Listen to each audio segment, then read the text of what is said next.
السلام علیکم، پروگرام کون پوچھے گا کے ساتھ آپ کا ہوسٹ مدثر الوی حاضر ہے۔ ناظرین، پاکستان کا جو بجٹ ہے 2025-26 جو ہے وہ پارلیمنٹ میں منظوری کے لیے پیش کیا گیا ہے۔ اعداد و شمار کے لحاظ سے حکومت کا کہنا یہ ہے کہ موجودہ صورتحال میں اس سے بہتر بجٹ نہیں بنایا جا سکتا تھا، اور عوامی ریلیف کے منصوبے بھی شامل ہیں، عوام دوست جو بجٹ بنایا گیا ہے۔ لیکن ہمیشہ کی طرح عوام کی اور کاروباری حضرات کی جو توقع ہے وہ بجٹ سے وابستہ ہے، اور وہ اس بجٹ کو غور سے سنتے بھی ہیں، سمجھنے بھی کوشش کرتے ہیں۔ ان کی کوشش ہوتی ہے کوئی ایسی جو اس میں بجٹ میں عوامی ریلیف یا کوئی فائدہ عوامی سطح پہ حکومت کی طرف سے دیا گیا ہو، اور بڑی بحث بھی ہوتی ہے۔ لیکن آج یہ سارے معاملے کو سمجھنے کے لیے ہم آئے ڈاکٹر حفیظ پاشا صاحب کے پاس، جو کہ سابق وفاقی وزیر بھی ہیں اور بڑے ماہر معاشیات بھی ہیں، اور ان سے پوچھیں گے کہ جو حالیہ بجٹ پاکستان کا پیش کیا گیا ہے، کیا وہ بجٹ عوامی توقعات پہ پورا اترے گا، کو عوام کو ریلیف ملے گی؟ جی سر، بسم اللہ الرحمن الرحیم۔ ماشاءاللہ بجٹ پیش ہو چکا ہے اور اس پہ کافی بحث ہے میڈیا میں، اور بات دراصل یہ ہے کہ یہ بجٹ جو ہے جسے ہم انگریزی میں کہتے ہیں کہ یہ بہت کنٹریکشنری، یعنی کہ بہت ہی ٹائٹ کرنے والا بجٹ ہے، تو اس میں سانس لینے کی گنجائش نہیں رکھی گئی۔ پہلے سے بھی نسبت تھوڑا حجم کم کیا گیا۔ جی ہاں، اور بات دراصل یہ ہے کہ ان حالات میں جب آپ یہ دیکھیے پاکستان میں نے پہلے اور ابھی ورلڈ بینک نے کہا ہے کہ پاکستان میں غربت کا پیمانہ اس حد تک بڑھ چکا ہے کہ تقریباً 45% پاکستان کے لوگ غربت کے لکیر کے نیچے جا چکے ہیں، یعنی کہ تقریباً 11 کروڑ لوگ غریب ہو چکے ہیں۔ اور دوسری طرف ہمارے پاکستان بیورو آف اسٹیٹسٹکس نے سینسس سے بتایا ہے کہ اس وقت بے روزگاری کا پیمانہ جو ہے وہ 22% ہے۔ 22%۔ تعلیم کا 100 بچوں میں سے، 100 بندوں میں سے، اڈلٹس میں سے 22 جو لوگ ہیں وہ بے روزگار ہیں۔ بے روزگار ہے، اوکے، جو ورکرز میں ڈیپینڈنٹ ہیں یا بے روزگار ہیں؟ بے روزگار ہے۔ اوکے، بے روزگار۔ اچھا، اب سوال یہ پیدا ہوتا ہے کہ ان چیزوں کو حل کرنے کے لیے جو بھی بجٹ پیش کیا جائے اس میں 3-4 چیزیں نمایاں طور پر ہونی چاہیے۔ ایک کہ ٹیکس کے نظام کو بہتر کرنے کے لیے اور انصاف کا پہلو اس میں لانے کے لیے یہ بہت ضروری ہے کہ انڈائریکٹ ٹیکسز کو نہ بڑھائیں، ان کو کم کریں۔ البتہ جو ملک کے اشرافیہ ہیں جو ڈائریکٹ ٹیکس میں آتے ہیں، جو ان کو آنا چاہیے مگر آتے نہیں ہیں، ان ٹرمز آف ایکچوئل ریونیو 3 طبقے ہیں جن کو آنا چاہیے۔ ایک آپ کے بڑے زمیندار، 2 آپ کے بڑے دکاندار اور بڑے ٹریڈرز، اور تیسرا آپ کے انڈسٹریز تو آ چکے ہیں، تیسرا پراپرٹی کے بڑے بڑے اونرز۔ یہ 3 کو انڈسٹری پر بوجھ پاکستان میں ٹیکسز کا باقی اکانومی سے 3 گنا ہے۔ ہاں، مینوفیکچرنگ سائڈ پہ جی بہت زیادہ ہے۔ اچھا، اب آپ آ جائیے، کیا دوسرا یہ ہے کہ بجٹ میں ریلیف کا پہلو ہونا چاہیے۔ انڈائریکٹ ٹیکسز میں نے کہا نہیں ہونی چاہیے، ڈائریکٹ ٹیکسز اشرافیہ پہ ہونی چاہیے تاکہ براڈ بیسنگ ہو۔ اور تیسرا جو ریکوائرمنٹ ہے وہ یہ ہے کہ ایکسپینشنری بجٹ ہو تھوڑا سا، تاکہ امپلائمنٹ کریٹ ہو، اور خاص طور پہ ڈیولپمنٹ خرچے بڑھائیں تاکہ پروجیکٹس میں کنسٹرکشن ایکٹیویٹی بڑھے، اور سب سے زیادہ امپلائمنٹ تو کنسٹرکشن میں ہوتی ہے۔ سب سے بڑا سوال ڈاکٹر صاحب اس وقت یہ تھا، ایک بجٹ کا عوام کے لیے ہونے کے لیے کیا یہ بجٹ ان کو پورا کر رہا ہے؟ مجھے افسوس سے کہنا پڑتا ہے کہ دی آنسر از نو۔ اشرافیہ پہ ٹیکس کا نظام جو ہے وہ اب دیکھنا ہے کہ provincial governments agricultural income tax کو ٹھیک سے جاری کرتے ہیں یا نہیں۔ البتہ بجٹ میں حیرت انگیز اومیشن ہے کہ کوئی ذکر نہیں ہے بڑے تاجروں کا، اور پراپرٹی اونرز کو تو ریلیف دیا گیا ہے۔ دوسری بات یہ ہے کہ بجٹ ایکسپینشنری ہے؟ نہیں ہے۔ ڈیولپمنٹ ایکسپینڈیچر محدود کر کے صرف 1000 ارب پہ رکھا گیا ہے، جبکہ پچھلے سال کا ٹارگٹ 1400 ارب تھا، تو اس کو تو کم کر رہے ہیں۔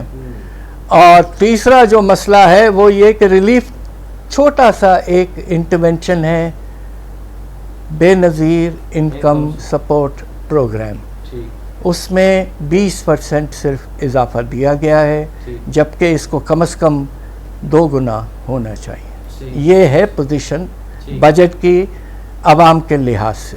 ٹھیک ہے، اچھا اب ایک اور سوال بڑا اہم ہے اس موقع کے اوپر کہ پاک بھارت تنازع کے بعد جو ہے ایک تو دفاعی بجٹ میں جو ہے وہ انکریز دیکھا گیا ہے، اور دوسرا معاشی نمو جو ہے وہ کیا اس سے کوئی متاثر ہوگی، یا کیا پریڈکشن کرتے ہیں آپ کہ اس تنازع کو لے کے؟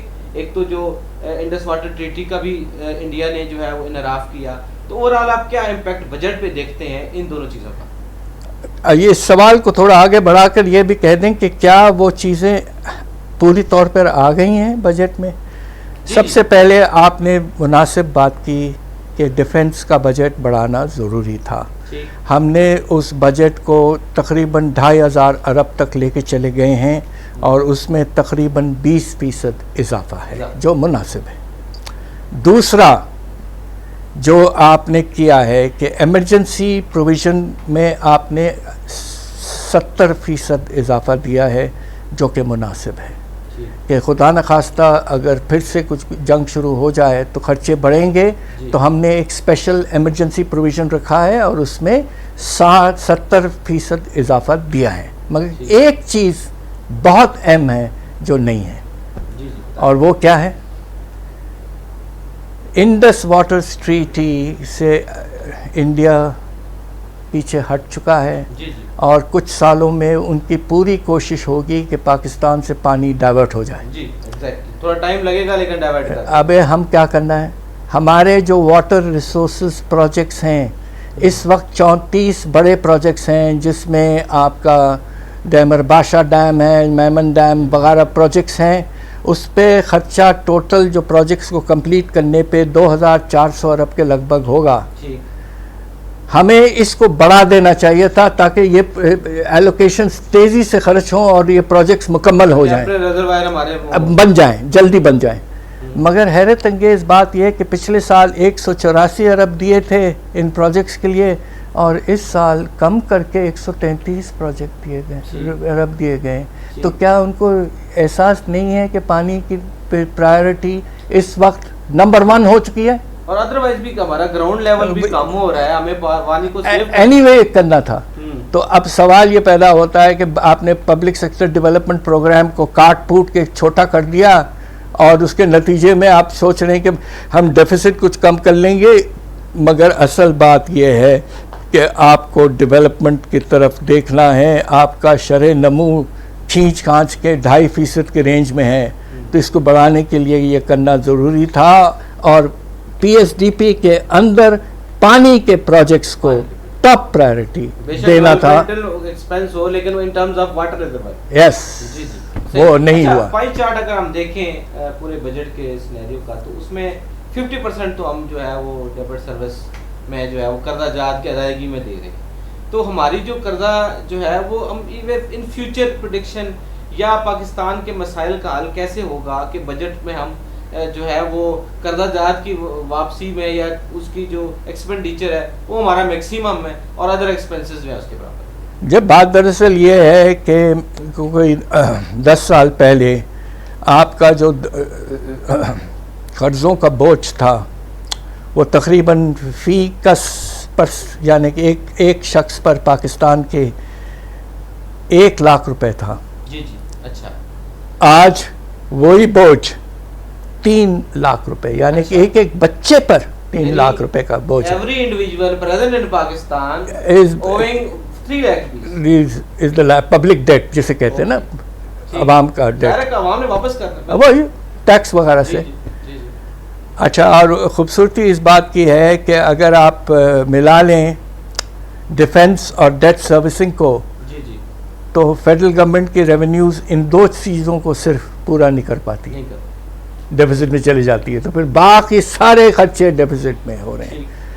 اب سوال یہ پیدا ہوتا ہے کہ آنے والے سال میں ایک بڑی اچھی بات یہ نظر آ رہی ہے کہ ڈیٹ سروسنگ کا بوجھ کو روپے کے طور پر کم کیا جا رہا ہے، کوئی 300-400 ارب، اور اس کی وجہ شاید یہ ہے کہ کوشش یہ ہو رہی ہے کہ جو سر سود ہے اس کو کچھ اور کم کر دیا ہے.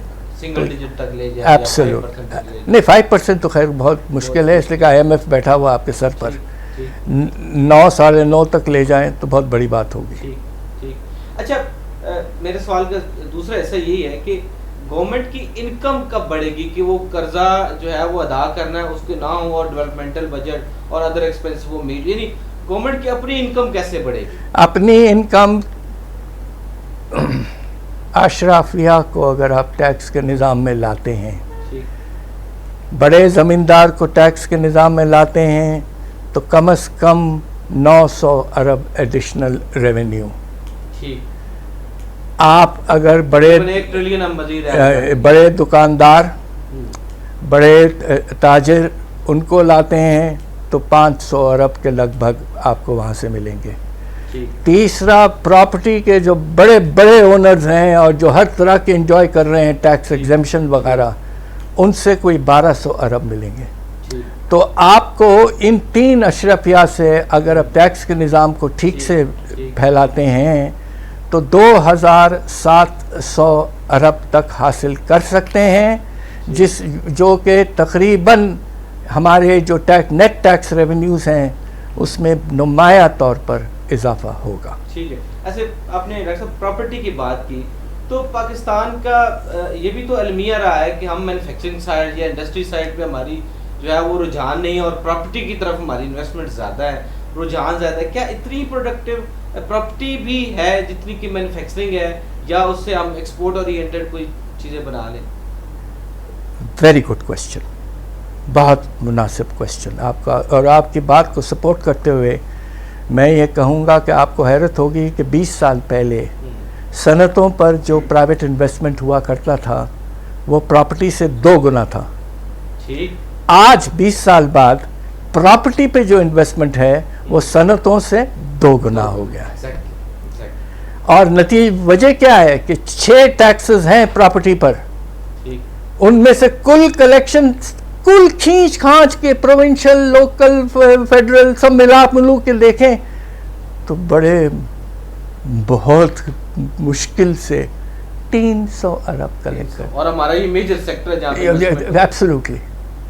تو اچھا اس کی نتیجے کیا ہے؟ نتیجہ یہ کہ یہ ایک لحاظ سے چلیں گھروں گن بناتے ہیں, بڑے بڑے گھر بنتے ہیں, مگر سوال یہ پیدا ہوتا ہے کہ پاکستان کو ایکسپورٹ لیڈ گروتھ چاہیے. جی ایگزیکٹلی, ہمیں اپنے برآمدات بڑھانے ہیں. جب تک انویسٹمنٹ بڑے گھر بننے سے پاکستان ترقی نہیں کرے گا, تو اتنی لینڈ ہولڈنگ, اس کی لینڈ ڈیولپمنٹ کا کیا فائدہ؟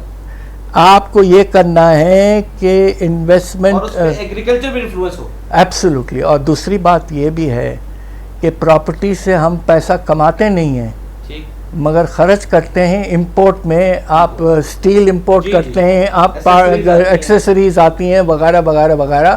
تو with all due respects we have to go back to the time when the investment in industry was twice investment in property. صحیح.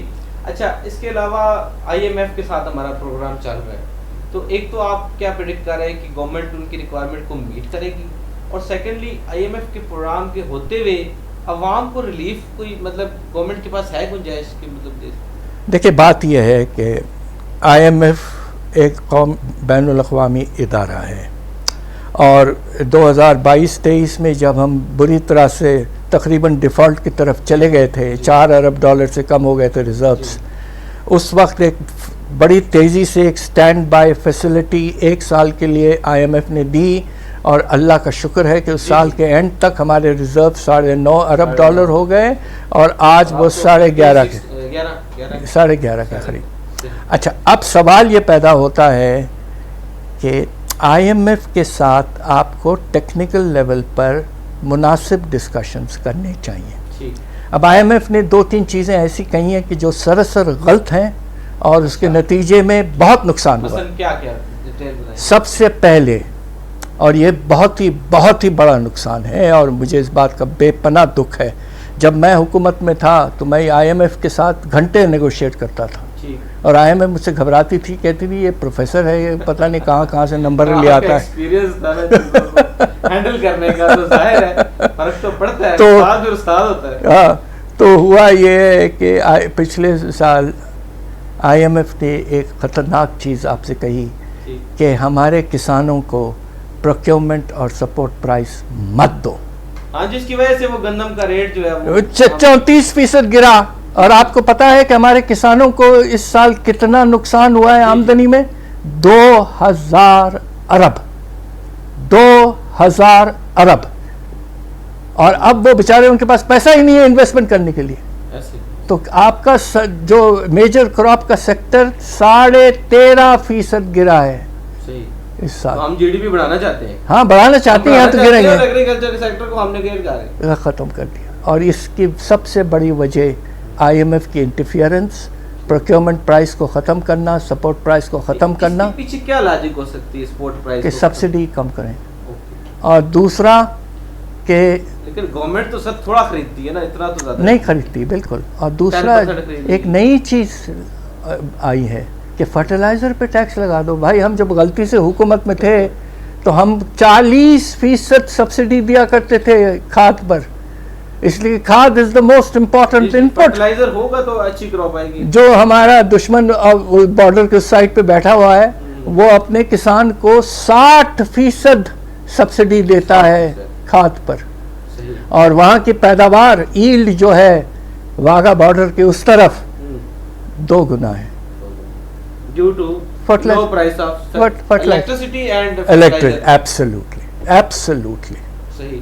تو کسانوں کو relief in terms of energy بھی نہیں ہے.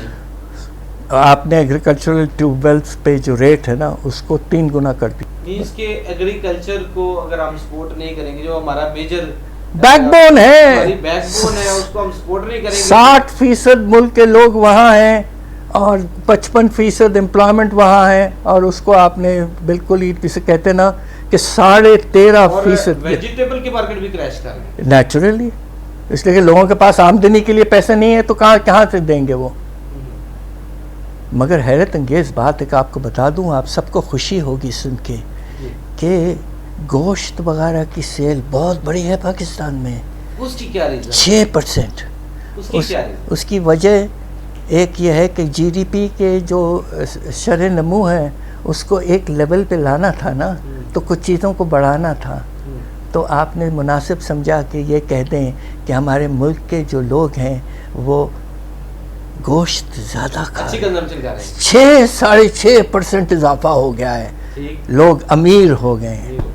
یہ ساری گڑبڑ ہے اسٹیٹسٹکس کی. تو جو بیورو آف اسٹیٹسٹکس ڈیٹا دیتا ہے انفلیشن کا، وہ بھی ٹھیک ہے یا آپ کے خیال میں اس میں ہی مسئلہ ہے؟ بہت بڑے مسائل ہیں، اس پہ کبھی اور پروگرام کر لیں. انفلیشن ہماری 0 ہے جیسے آپ کو پتا ہے کہ وہ کہہ رہے ہیں کہ بجلی کی قیمتوں میں اس سال 18% کمی آئی ہے. وہ جو 7 روپے کم ہوئے تھے، پتہ نہیں کیا کم ہوئے تھے، مگر ہم گھر میں دیکھتے ہیں کہ بلیں تو کم ہی نہیں ہو رہے ہیں. 18% کم ہوئی نہیں ہے. صحیح. تو ایک تو ہمارا ایگریکلچر کا ایشو، دوسرا انرجی کا کرائسس پھر سے شروع ہو گیا. ٹھیک ہے. اور بجلی کی قیمتوں میں آپ کیا پریڈکٹ کرتے ہیں کہ فرق پڑے گا کوئی اس بجٹ کے بعد؟ کوئی سبسڈی کم کرنا چاہ رہے ہیں وہ. اگر سبسڈی ہے کوئی اس کی؟ یہ اس میں بجٹ میں صاف لکھا ہوا ہے کہ ایگریکلچر یہ پاور سیکٹر کی جو ڈفرینشل سبسڈی ہے اور دوسری سبسڈی جو ہے وہ ہم کم کرنے والے ہیں. اللہ چاہے تو وہ ایفیشنسی بڑھا کے کم کریں تو ہم تعریف کریں گے. مگر خطرہ یہ نہیں. ایک بات پوری کر لوں.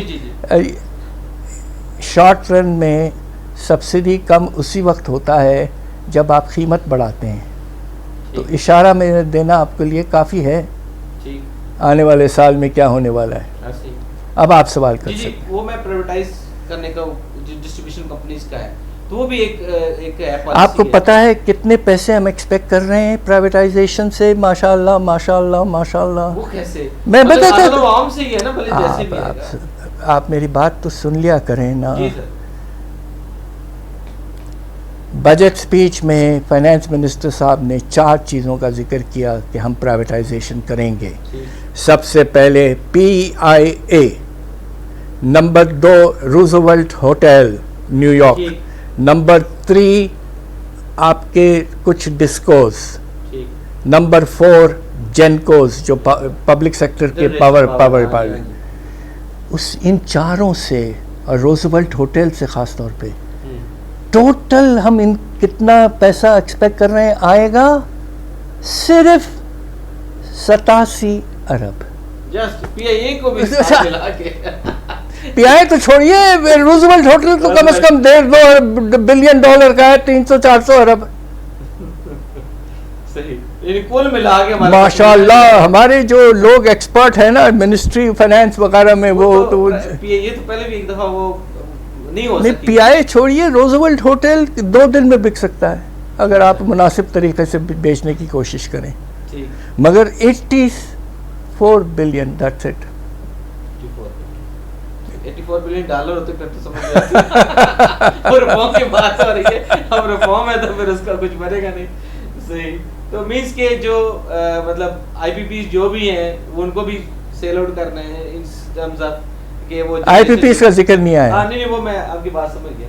اچھا تو جو اس سے مطلب امپیکٹ کیا پڑے گا اگر ہم پاور ڈسٹریبیوشن کمپنیز کو اگر پرائیویٹائز کر دیں؟ امپیکٹ میں آپ کو امپیکٹ بتا دوں تاکہ لوگوں کو واضح طور پر، کوشش بھی یہ ہے کہ عام سادہ لفظوں میں لوگوں وہی سادہ ہی الفاظ میں اچھی خبر سنا دوں آپ کو. پنجاب کے جب آپ 2-3 ڈسکوز جو اچھے ہیں، گجرانوالہ ہے، لاہور ہے، فیصل آباد ہے، راول پنڈی ہے، اگر آپ ان کو ڈسکوز کو پرائیویٹائز کرتے ہیں تو ان کو اپنی اپنی قیمتیں دینی پڑیں گی، اس لیے کہ ان کی کاسٹ اب مختلف ہوگی نا. اچھا اب یہ دیکھیں کراچی میں یہی ہو رہا ہے کہ الیکٹرک کو ہم نے پرائیویٹائز کیا اور آج ان کی اپنی قیمتیں ہیں. تو سب سے فنڈامنٹل بات جو بہت کم لوگوں کو اس وقت احساس ہے کہ سب سے ڈیفیسٹ صوبہ بجلی میں کون ہے؟ پروڈکشن میں یا کنزمپشن میں؟ کنزمپشن میں. obviously پنجاب کی کنزمپشن زیادہ ہے obviously بالکل. But in relation to production Punjab کی کنزمپشن پروڈکشن سے 2 گنا زیادہ ہے. ایسے تو جب آپ باہر سے بجلی لیں گے تو آپ کا خیال ہے کہ بجلی چیپر ہوگی یا زیادہ قیمتی ہوگی؟ مہنگی ہوگی، ڈیمانڈ زیادہ ہے. تو آپ جب پرائیویٹائز کریں گے پنجاب کے ڈسکوز کو تو خوشی سے آپ تیار ہو جائے کہ آپ کی بجلی کا بل 2 گنا ہو جائے گا. 2 گنا جی صحیح. وہ جو بل دیکھ کے بل بلا اٹھتے ہیں وہ ڈبل بل بلا اٹھیں گے. ناظرین اسی بات پہ ہم ایک بریک لیں گے، دوبارہ آپ کے بعد خدمت میں حاضر.